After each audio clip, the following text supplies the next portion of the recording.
Charles is enabling Harry to establish a rival court in a complete defiance of what his mother laid down. The late Queen is being betrayed by a grandson that claims to have loved her and admired her. Well, you struck a deal and you've reneged on that deal, and that poor woman is not here to enforce it. And if she was, she would enforce it, and she'd be a lot tougher than Charles has been. Harry wants the blue lights and the cop cars so that when he's in the UK, he feels royal. Then the other issue you've got is how generational this is going to become. Meghan and Harry will make life a misery for King William and Queen Catherine with this rival court. And then it's going to carry on into the next generation, and Archie and Lily, when they're teenagers and young adults, will make life a misery for George, Charlotte and Louis.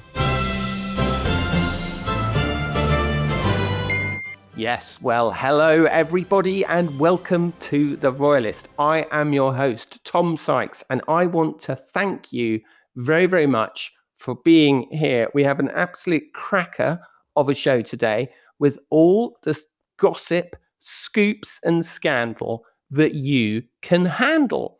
I've got a fabulous, fabulous guest joining me for a brainy and very erudite and extremely funny chat about the future of the monarchy. I've, of course, got Paula, I've got news, I've got views, and most of all, I've got you, babe. Anyway, before we start, thanks so much to everybody who's been letting us know in the comments and in the chat and by liking and by subscribing and maybe even by becoming a paid member, how much they're enjoying the show and appreciating the show. I am absolutely loving doing it. I'm having the time of my life, and I'm trying to be here pretty well every day at 5 p.m. Eastern and 10 p.m.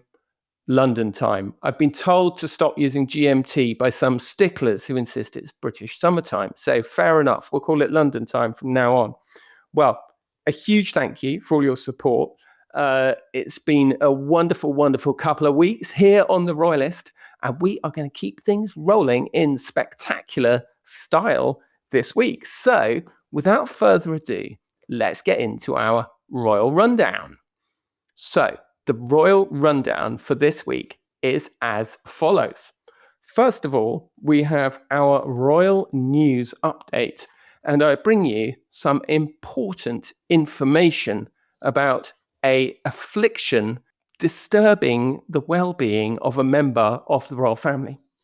Then it will be time for Tea with Tom, and of course I'll be joined as always by Paula Froelich, who'll be giving me the upload, or is it the download, on OneOff.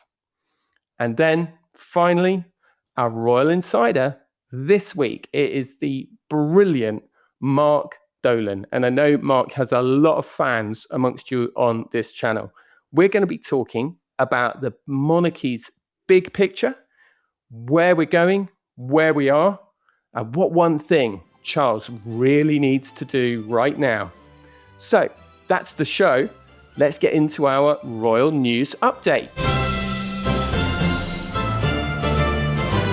I'm afraid that Prince Harry has got a new condition. It's called obsessive security disorder. Yeah, it's true. News has come out this week that he's preparing to ask the Home Secretary once again for yet another review of his UK security status, his fourth bite or fifth bite. I've forgotten how many bites he's had at this particular cherry. But, you know, who's counting at this stage? Look, at this point, I don't know if this is really a news story anymore. I think it's more of a case study. So today, with apologies to ER, House, Grey's Anatomy, we're going to be doing this properly. If you've got a dry array, you know, a dry whiteboard marker like Hugh Laurie always had in-house, that's what we kind of need, because we're live today at St. Ravek's General Hospital. And we've got a patient presenting at A&E. That's accident and emotional for our American viewers. He's male. He's early 40s. He is ginger, but he keeps claiming he's strawberry blonde. Not sure whether he's a resident of Montecito or California, claiming that he's a Prince of England, professional grandson. We don't really know. Presenting the complaint. I mean, I'm reading from the charts here, but the patient states that he is in constant life-threatening danger every moment he steps into the United Kingdom. The attending physician has actually left a note here. It says that the patient has just returned from a week in the United Kingdom and nothing happened. And the patient appears to regard this as suspicious. So let's run the symptoms. Symptom 1, chronic litigation. Patient has been compulsively suing the British state since 2020. Multiple courses of judicial reviews have failed to have any effect. The patient has lost and appealed over and over again, a kind of endless cycle, with judges noting that his sense of grievance did not translate into a legal argument. The patient's response to being told that the treatment for obsessive security disorder is now complete and that no further treatment is required seems to have been to book another series of appointments with the Home Secretary. Yep, friends, he's been discharged by every doctor in the land known for this condition, but he's trying to get a 45th opinion right now. So there's a note going round the hospital saying, look, just beware, there's situational paranoia. It's obviously absolutely fascinating clinically, but we must ask you, please don't keep admitting this man just, for the clinical interest of it, because we at the Invictus Games in Birmingham, in front of the cameras, surrounded by adoring crowds, the symptoms did seem to vanish. The patient was indeed observed beaming, hugging strangers, doing walkabouts. And again, at Highgrove, when taking tea with his father, total remission, total, complete remission. But the moment a security review is denied, massive flare up. He's previously said that he's at breaking point. He's been on tears in the phone. Well, the medical term for this is, of course, convenient onset. The patient seems to repeatedly present with his own wife and children, saying that they are also exhibiting the symptoms of obsessive security disorder, or OSD, saying that the family cannot come to Britain unless the condition is treated. And yet the family seems to be having a lovely time in places like Portugal, Nigeria, Colombia, no reported incidents, unless you count that Daily Mail court judgment, of course. Symptom number 4 is perhaps the most interesting. Selective amnesia. Patient seems to have absolutely no memory of losing repeatedly in court, absolutely none. Each new request presented as though the previous rulings simply never happened. In fairness, this may be hereditary. This is a family with a long history of remembering things differently, summarized by the phrase, of course, some recollections may vary. Well, that's the end of today's Royal News Update, or was it a medical report? I'm not entirely sure. Let me know in the comments below. And now it's time for a delicious cup of tea with Tom. I can't think of anybody I would rather have a cup of tea with than the delightful, the wonderful, the remarkable, frank, funny, and fearless Frolic. And I mean, of course, Paula Frolic. And Paula is going to be telling us all about OneOff. Paula, what is it? Where is it? And is it making Meghan any money? Oh boy, that's a loaded question. So, first of all, it is the AI shopping platform that she is, quote, an investor in, which we don't know if she actually put in money. She may have just lent her image, her likeness, been a part of it for points. But what it does, it's a big celebrity thing. So they take in celebrities. Let's say you and I like a celebrity style. We can click on their picture, and all down the way will be paparazzi photos of what they're wearing, and you can then buy it. The celebrity will get a cut. OneOff gets a cut. Everyone seems happy. That sounds like an amazing idea. Mm-hmm. It's not a bad one. And in fact, there are a bunch of AI shopping platforms like this out there. And to be fair, Meghan was quite smart to get in on it. Now, there are a bunch of other celebrities in on it. You look at like Brooks and Nader, whatnot. But the deal is, it's not how much Meghan is selling because it doesn't matter. Remember when she was on ShopMy? She was on ShopMy and it mattered because she only had a 0.01% sell-through rate, which means she wasn't making any money. And ShopMy doesn't care because they're owned by someone else. She didn't have any equity in ShopMy. So she left ShopMy for a platform semi-similar, different, but that she had equity in. Can I just say that I have some sympathy for Meghan because I started to shop my page and it was really, really bad. I mean, I don't know where the click-through rate comes from, but I would say mine has the world's lowest click. I mean, I'd say it would, if you could measure it, it would be a new definition of the world's smallest number.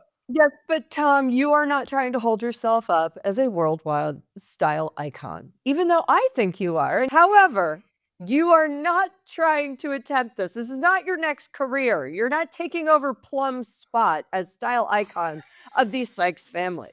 However, Meghan was saying, oh my gosh, everyone looks at me and everything I wear sells out. Why can't I get a cut? She wasn't wrong. The problem is people were not buying from ShopMy. She wasn't making any money. The deal with OneOff is people might not be buying.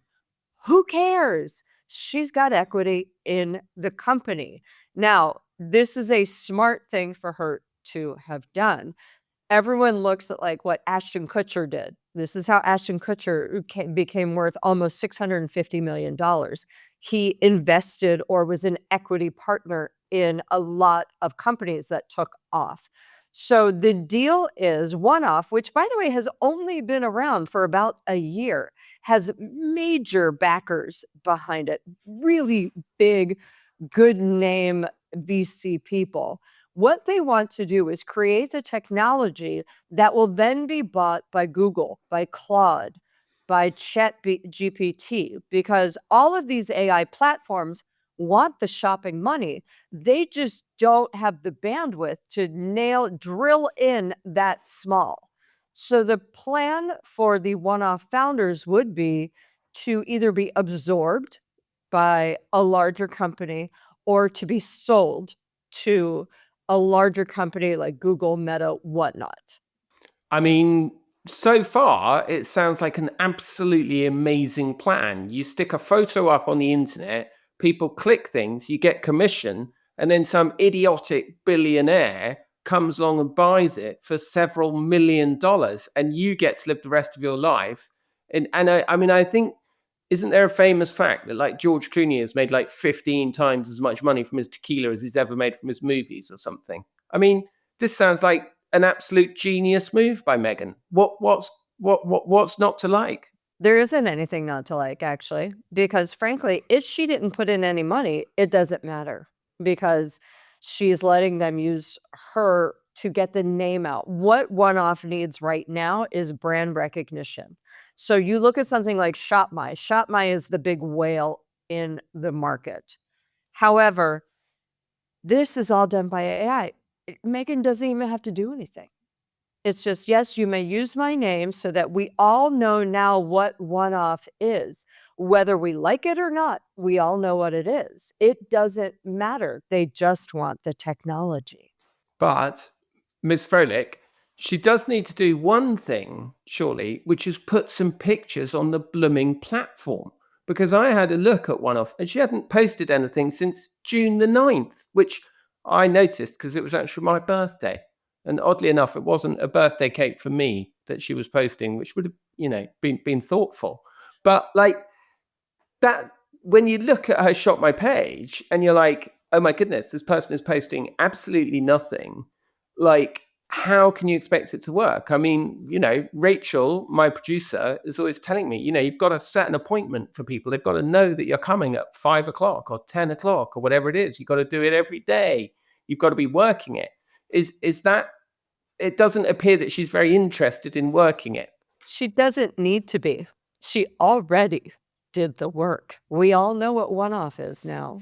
So when something like a Google or a Claude Anthropic or ChatGPT or Meta want to go buy the technology, it does not matter if Meghan is posting every day or no days, because they want the technology. They want to know that it has, people on it. They want to know that the public knows about it, so that if they said, for example, Google Gemini has bought OneOff, everyone's like, oh, we know what that is. I've heard of that. Meghan does not need to post again, frankly. But it doesn't look like she's planning to, from what I can see. Well, she did get in trouble for a lot of the posts when she announced her investment. And again, we use those terms very loosely. We do not know if it was cash or in kind. And in kind is lending your name to the platform. The issue was she started it in Australia. And then all the outfits that were being posted, because what you can do, you can have an automatic post. Okay, you can just say, yes, anytime a paparazzi photo of me comes out, boom, put it up. But the problem is Meghan is hiding from the paparazzi. So she would have to upload, or other photographers would have to upload, or we have to wait for a public appearance. So the issue was all of her public appearances in Australia were tied to trauma. So she was basically monetizing a trauma closet, which didn't look good. So this could explain why things are not being posted. She was not photographed in the UK. She was not photographed with Charles or with Queen Camilla. Now, the issue comes if over Christmas, Charles puts up a photo behind him in his Christmas address of the family and Meghan's in that photo, that could be conceived as fair game for OneOff. But really, all of this is moot. It does not matter, because someone brought this to Meghan's business team and she signed off on it, and it has been, or is likely to be, or could be, the smartest move she will have done. Wow, that's absolutely fascinating. Paula, thank you so much for being with us. It's been another delicious cup of tea with Tom, with Paula Froelich.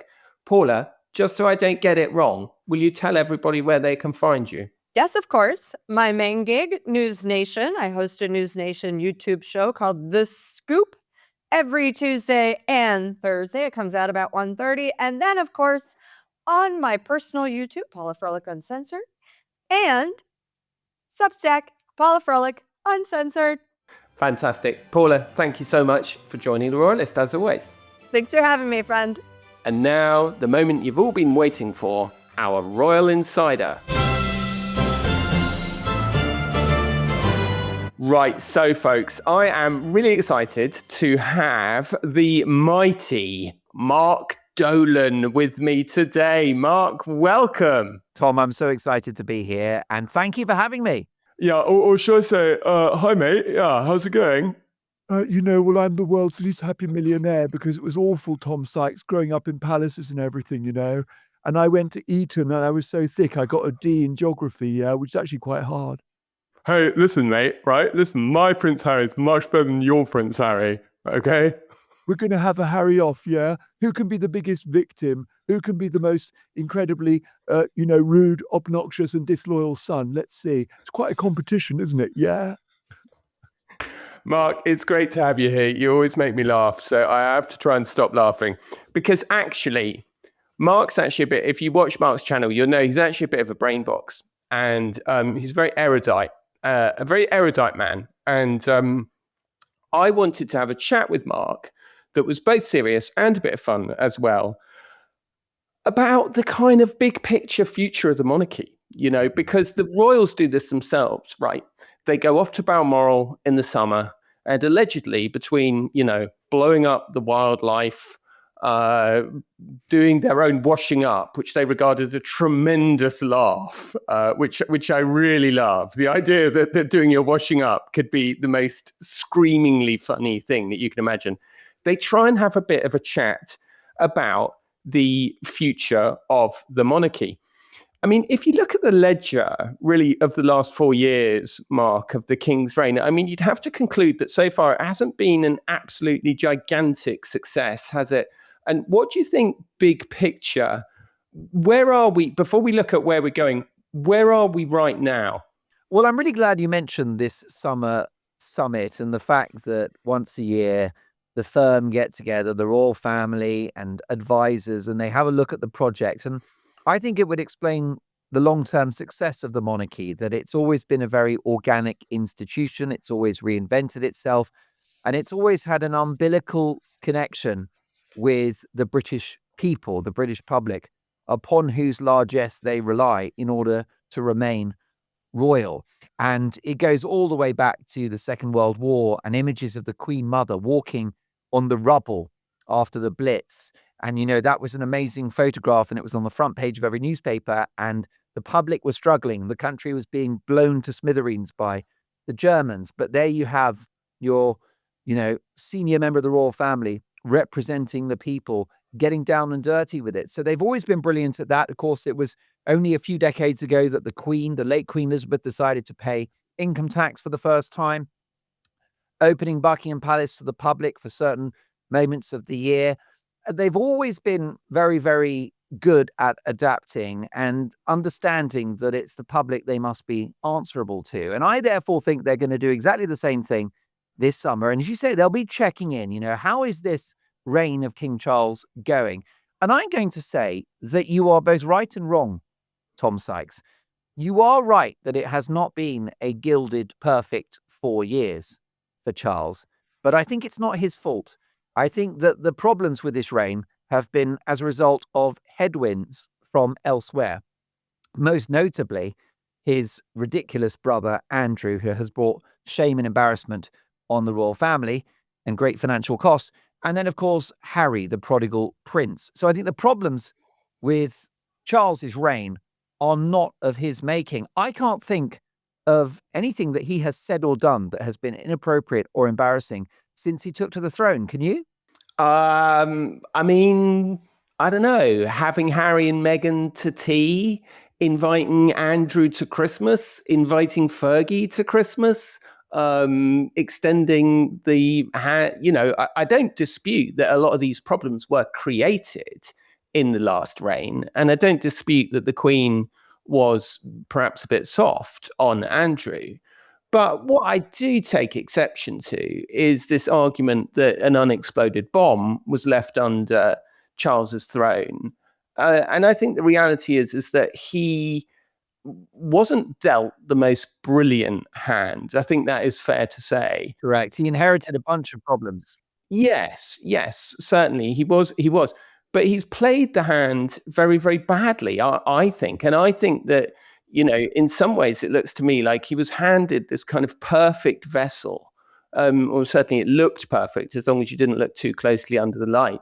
And within 4 years, it seems to a lot of people to have been smashed to smithereens because of his appalling handling of the Andrew crisis and the Harry crisis. Well, I think there's a distinction to be made between his performance as head of state, which I think has largely been very successful, in fact, maybe a triumph, and then his actions as the head of the family and as a father and as a brother to Andrew. And I think we need to separate the two if we're going to appraise Charles fairly, because my great worry, Tom, is that when he became king, he'd be banging on about net zero and about the environment and all these other sort of hobby horse subjects. Now, of course, we can all agree we want to clean up the planet, get the carbon emissions down, but we didn't want a very political king. We had such a political Prince of Wales. He was such an activist, notorious for writing spidery letters to government ministers in the dead of night.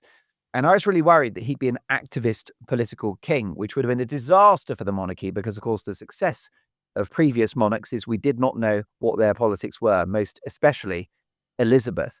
So we didn't get the activist king. He has kept his counsel about some of his personal hobby horses, and I think he's handed a lot of that to William to take over, particularly on the environment with the Earthshot Prize. So I think that the transition from Prince of Wales to king to monarch has been very, very successful. He discarded the activism and the politics and the personal obsessions. And his trip to the United States was, extraordinary. It was one of the great state visits to America in the history of this country, with that speech to both houses. And it was so considered. The special relationship, as we know, is a little strained at the moment because you've got big personalities like Donald Trump in the White House. And of course, we've got the outgoing Keir Starmer, who was love bombing Donald Trump. Then they parted company over access to air bases, which the prime minister didn't grant to America. And it all got very ugly. And who steps in? The knight in shining armor, King Charles, with a humored speech. It was the tone of it. It was witty. It was self-deprecating. It was entertaining. There was a bit of a comedy roast in there about American history. So I think if we separate the family stuff, I think Charles has over-delivered as king. But the problem we've got, Tom, is no one's going to be talking about that. No one will talk about his various royal visits. No one will talk about the fact that he's kept the public role of the monarchy very stable. They're going to be talking about Andrew and about Harry. And on that, you're right, that he's culpable because, the guy is irredeemably weak on a personal level. And we've discussed it, haven't we, previously, that maybe it's a soft spot he's got for Harry. Is Harry the favorite son? The baby is often spoiled. And then what is the weak spot with Andrew? How is it that the Queen was arguably tougher with Andrew than the King was? So on the personal stuff, not great. But I will say, just as a monarch, I think he's done well. Yes, and let's be frank, that speech to the joint session of the Houses of Congress, I hope I've got that correct for our American viewers, was an absolute triumph, wasn't it? And although I've had my differences with the King's press secretary, Tobin Andre, over the years, you could recognise his fingerprints all over that. And I congratulate him on helping craft that absolutely brilliant speech. My favourite bit in it, Mark, was when he said, oh, it's so brilliant. When we get together, we can have these great technological achievements, such as we saw the other day with Artemis 2, or as we call it, Artemis II, which the killer joke. The gags were outstanding. It was like one of those US comedy roasts. He was teasing Donald Trump about America and France and all the rest of it. And we could be speaking German, we could be speaking French. It was witty. In fact, it was a side to the King that we've not really seen. It was arguably one of the great speeches of his career. Oh, I think it was legacy defining, and I think it will definitely help ameliorate the negative legacy from the personal stuff. I think that speech was an incredibly, incredibly important moment. I would absolutely agree with you. It's going to be, when they write the biography, the obits, that will be in there. And do you know something? I'm enjoying him as king, apart from the family stuff. And I really want to get into that with you. And let's really sort of drill down into how culpable he is for feeding the monster of Harry and of Andrew. But, I think he looks great. He's a very elegant man. I've always thought he wears the most amazing suits. He's got great tailors, and he wears those jackets for years and years and years. The royal butler told me he's got one particular tweed jacket, which basically has to be repaired annually. And this is Grant Harold, who still uses the same dry cleaners. And he just was in recently saying, are you still fixing that jacket? They're like, yep, we get it every year. So for me, he looks the part. He's also waited a long time. I think he's earned this. Now, we're so happy that the Queen had longevity. The genetics of that family are quite something, aren't they? But it must have been quite hard to wait that long to get the top job. And I'm heartbroken for him, really, Tom, that he can't enjoy it and that he can't set the agenda. And that whilst he's constitutionally over-delivering, really it's a soap opera that is defining his reign. And when we look back at his reign, it will be about Harry and it will be about Andrew. And that's so unfair. I suppose my question is he enabling the soap opera by, for example, this kind of softening up process that we saw that began actually, this month, last year, was when we first saw Meredith Maines and Liam Maguire meeting with Tobin Andre at the Royal Overseas Club. I think even that meeting itself, there was a very clear warning sign in that meeting that these people were not to be trusted, which was the fact that, as Charlotte Griffiths subsequently revealed, that meeting was leaked to the Mail on Sunday by the Sussex side. They then put a photographer in the park to photograph that meeting. The pictures then ended up in the Mail on Sunday, which was totally spun by Harry's side as, we're on the way, look, to be fair, Mark, it's an old PR trick, right? You say what you want to happen and then ta-da, it happens. So it was totally spun by them as like, reconciliation is underway. It's all happening. Here's the evidence of it. You can see with your own eyes. The king was furious. The palace were furious. They didn't know what had happened because the Sussex side just lied to everybody, including me. I have they sent me a message saying, we would never, ever leak the contents of a private meeting. That's not who we are. And I'm just like, as far as they're concerned, I'm just an independent foreign media. But they lied to the Times of London, the paper of record, about this. And of course, the palace didn't quite know for certain that it had come from their office. They thought it could have come from a roundabout way. But it was a pretty clear warning sign to them if they knew that they hadn't leaked it, that it had been leaked by the other side. It seemed like a fairly clear early warning sign that you needed to be careful. Oh, you're so right. I mean, I think Charles has been naive, blinded perhaps by love towards Harry. I'd love to know what motivates him. I mean, you've been fascinating on that subject, saying that you think the reason why Charles is so forgiving of Harry is because they're very similar in nature. And that's the sort of connection. Poor old William never put a foot wrong, deserves loyalty from his father. And actually, this reunion, especially the Highgrove meeting between Harry, Meghan and the kids and the king and the queen, that's William's worst nightmare. But yeah, I mean, as you say, the warning signs are there. So with regard to Charles and Harry, I mean, it goes back to Clarence House and then Highgrove. I think that the solution should have been that Charles, there needs to be a consequence to your actions, doesn't there? And our viewers and listeners to this show, those of us that live in the real world, if we do something wrong, we feel the consequences. And it really sticks in the craw that Harry can abuse his family so publicly and not suffer the consequences. And that's the problem with Clarence House in September of last year. That's a problem with Highgrove a couple of weeks ago, is rewarding Harry for his disloyalty and his treachery. And the messaging of that is horrible. And it's a slap in the face to William and Catherine, who have been through hell as a result of the actions of the Sussexes. It's an insult to the British people as well to have those two grifters back potentially for half the year if they get their way. So yeah, I mean, I think Charles could definitely have handled Harry differently. I mean, for example, my solution with Archie and Lily is that they spend time with their grandfather at a neutral location and Harry and Meghan are not present. I've got a real problem with Harry and Meghan on a royal property.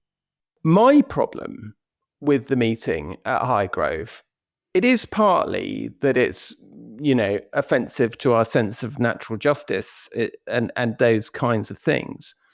My bigger concern about it, I suppose, and I was looking at my notes there because I was writing about this today because I had Robert Jobson on my podcast last week, who was talking about how Queen Elizabeth II, the reason that she effectively banished Harry and Meghan was because she saw the incredibly deleterious effect of a rival court on her own father, and that she didn't want the problem of a rival court handed on to her grandson, King William V, and King George VII, I suppose he will be. And Edward, the Duke of Windsor, David and Wallis, very much tried, and Robert was fascinated because, as you know, Robert's, as well as being a journalist, he's a great kind of historian. And he's done this book called The Windsor Legacy that's like 100 years of the Windsor story. And what he pointed out was that in the months before the war broke out in 1939, whilst King George VI and the Queen Mother were going to America and meeting with Roosevelt and having this famous hot dog summit, where they were trying to learn how to eat a hot dog and squealing with laughter that they couldn't use a knife and fork, and winning over the hearts and minds of the American people and getting them to back the Allies in the Second World War.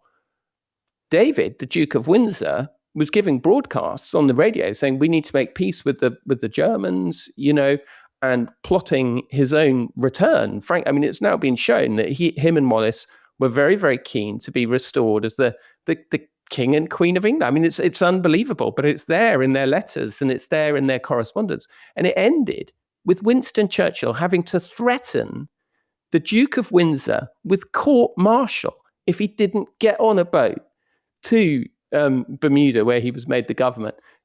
Too sweet, and I think the point is that while we all accept that a grandfather is able to have relations with his grandchildren and his son and whatever you want, that's your personal life.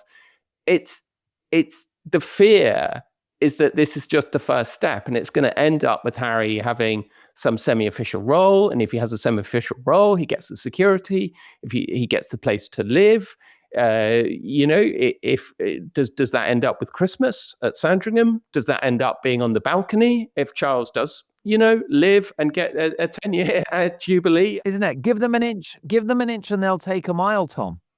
Well, that's it, isn't it? And that, I think that's the fear that people have. And even if you look at that tiny little example of a meeting at the Royal Overseas Club, but they just betrayed the trust, basically. In that immediately, it wasn't like they, like a big decision. It was just they immediately went out and lied about the meeting, briefed for their own purposes. And I think that my concern is that Charles is enabling Harry to establish a rival court in a complete defiance of what his mother, in her wisdom, laid down. That is what I find so egregious about all of this, is that Harry is tearing up his agreement with the late Queen. And that ought to have been a sacred agreement. But actually, not long after that deal was struck for Megxit, which was, by the way, done very generously by the Queen. She didn't strip them of HRH. It was just asked, discretionary, don't use those titles, but you'll still have them. What happens? Meghan is retweeting Instagram posts in which she's referred to as HRH.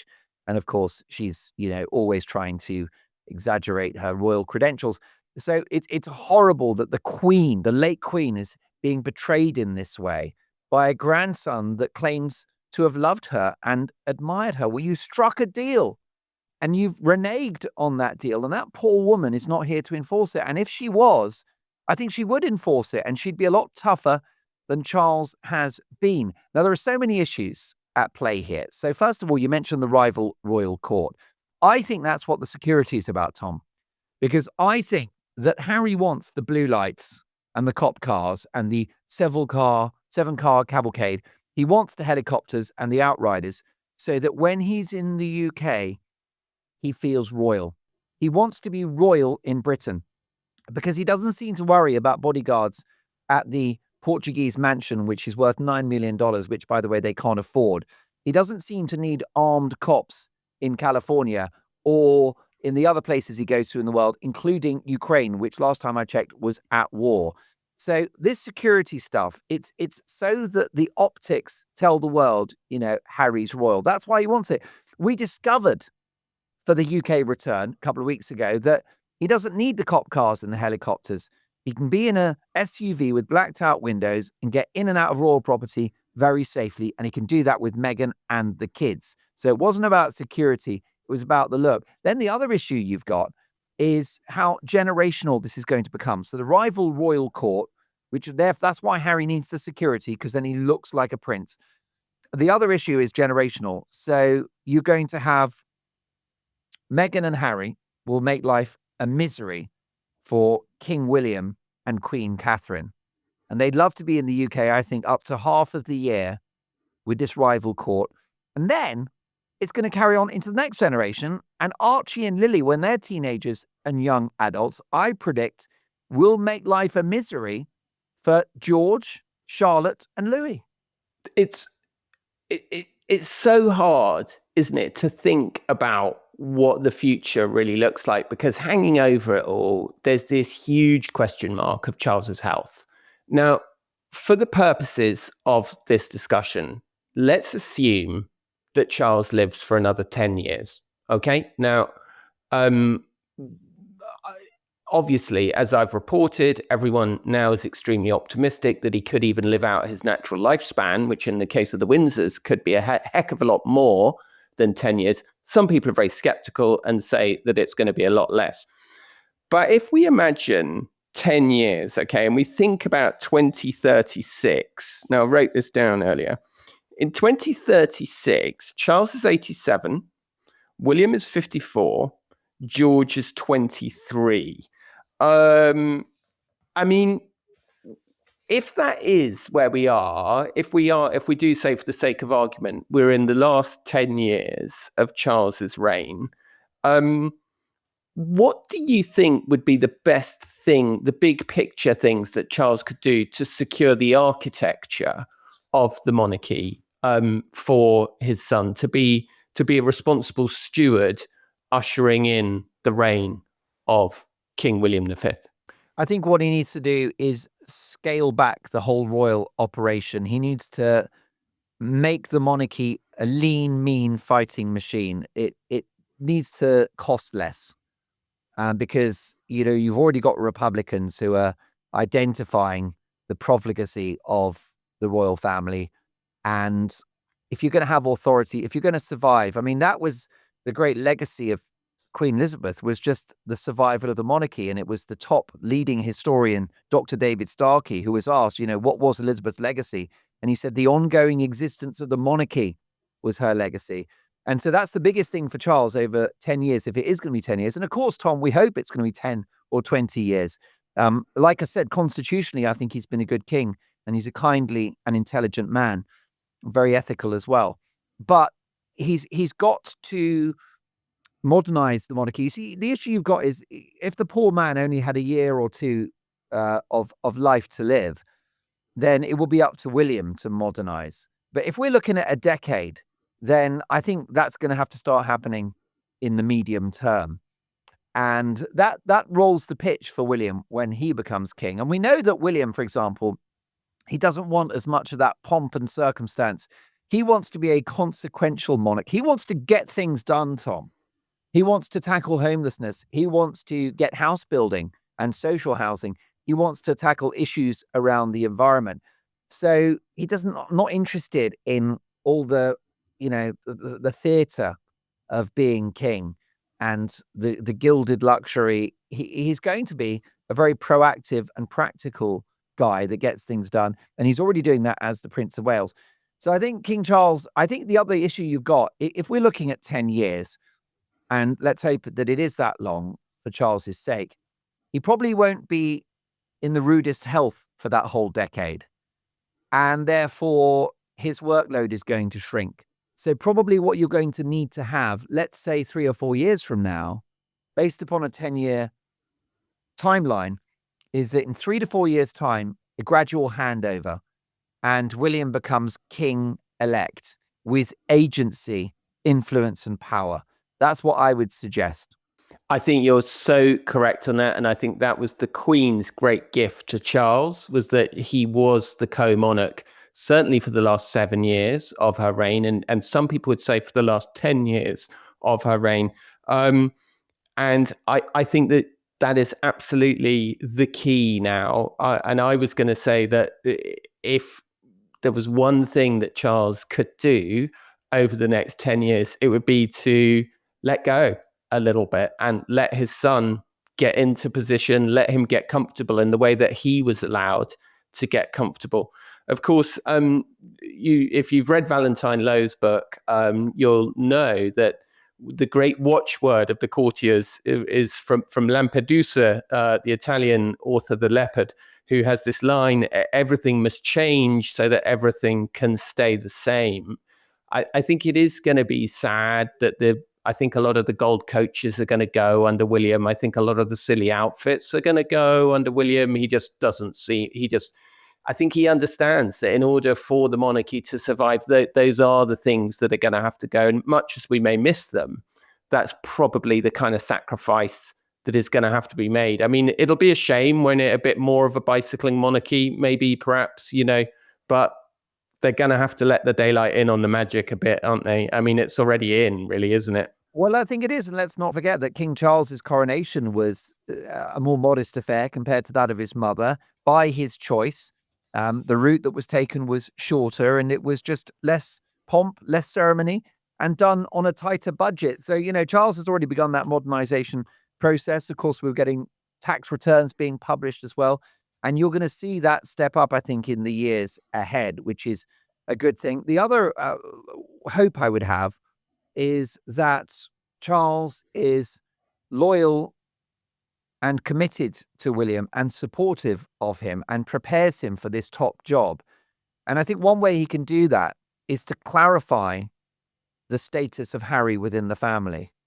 And unfortunately, as you said, the weak spot of his reign has been the handling of the family issues. And I think that Harry and Meghan going to Highgrove is a catastrophe. I mean, this is Meghan who told Oprah interview that there was a royal racist. And that's about the worst thing you can accuse somebody of being, isn't it? So that upstart, that troublemaker, that truly horrendous human being is back on royal property. So I wouldn't allow that to happen. I mean, what I personally would do, I would strip Harry of his royal titles. You need a letters patent. You might need an act of parliament. I don't care. If I have to become prime minister myself, Tom, to make this happen, and by the way, I could definitely save Britain, but that's another story. If I had to, I would do it. And the reason why is because William needs Harry to be well defined. And here's how I would define him. He is the brother and he is the son, but he is in no way royal. And that's why I think the titles need to go. And I definitely think that it's going to be a problem with Archie and Lily being prince and princess. When they're teenagers, they're going to leverage that because they'll be in the United States. It will be a great novelty that they're royal and they will exploit it. And it's going to be a problem, as I said earlier, for the next generation. So we've got 10 years, fix the Harry issue. And what I would say is that he's no longer royal. And yes, he's going to visit and he's going to do this and he's going to do that. But this idea, I mean, you remember the crazy ITV News interview that Harry did on visiting Ukraine the most recent time. Like those people haven't suffered enough, by the way, with Harry turning up. Oh, yeah, I know it's a war zone and you've lost limbs and everything, but did I tell you about that time when, the butler forgot to brush my hair? It was really awful. I had to do it myself and I didn't really know how. Never seen a comb before, yeah. So, this guy. And then the other issue is, I mean, I think Harry is easier to fix than Andrew, because I don't know what the heck you do with Andrew now, because he's lost his titles. He's lost the Royal Lodge. He's in Sandringham. He's got nothing to do. I don't quite know how you fix Andrew, but I would definitely be tougher with Harry. Well, he could always emulate the example of King Richard, who in 1478, of course, as we see in the Shakespeare play, Richard II, took his irritating brother, George, Duke of Clarence, put him in the Tower, and then sentenced him to death. And when George, Duke of Clarence asked how he would like to be, he was given the very great courtesy. He was allowed to choose the own manner of his death, which I think is a very, very decent thing to do. And I'm sure you'll know, Mark, as a hugely erudite and well-read man, that he asked to be drowned in a barrel of Malmsey wine. And this wish, apparently to his reputed surprise, was granted to him. So that's one solution anyway, but I hope it won't come to that. Mark Dolan, thank you so much for coming on. Don't forget, you can find Mark Dolan at all of the following places. Mark, you're going to have to tell us where, because I'll get it wrong. Well, you're so kind. It's been so much fun. And the Mark Dolan Show on YouTube and Talk TV Breakfast as well. So that's where you can find me. Thanks, Mark. Well, folks, thank you very much. All good things must come to an end. And now I'm afraid that is the end of the Royalist podcast for this week. Thank you so much for joining us. It's been, as always, a blast. And hopefully I've been in the comments chatting along with you while this has been going out.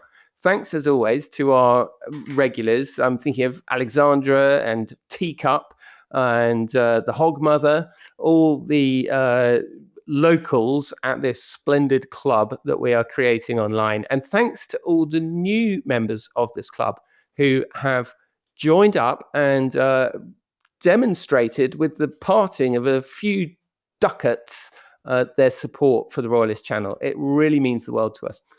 So did you enjoy the show? It's really important that you let me know in the comments below which bits you liked, which bits you loved, and if you have to, which bits you hated. But I'll tell you my favorite bit. Obviously, as always, it's the chat. And this time I did think Mark is absolutely brilliant. I think he's just got this brilliant combination of being really funny, really relaxed, really erudite. And he's also, obviously, I mean, he's been doing TV for years. He's an absolute pro. The camera loves him, doesn't it? So it's been a brilliant, brilliant show. Please don't forget, if you want more of The Royalist, there's my Substack, The Royalist.